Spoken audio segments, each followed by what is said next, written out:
Good evening, आप देख रहे हैं द मजेदार शो। मैं हूं आपका होस्ट फैजान शेख।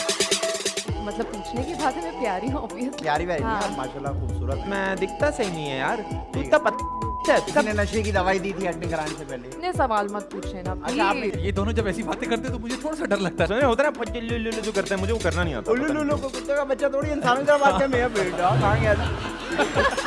किसी की दाढ़ी ना आती हो तो वो नहीं आएगा। आप उल्टा रेजर मारे तो मुंह पे, आपके मुंह पे भी निकल हाँ, आएगी। कल उसके डैश देखकर मेरा दिमाग घूम गया। कल उसके नखरे देख के ये मेरा सही दिमाग जवाब। घूम गया। वैसे ऐसा है नहीं, लेकिन आप कह रहे हैं। आपको बताऊंगा मैं एक वर्ड, आप उसकी हमें सुनाएंगी स्पेलिंग। तालीम बालगा की।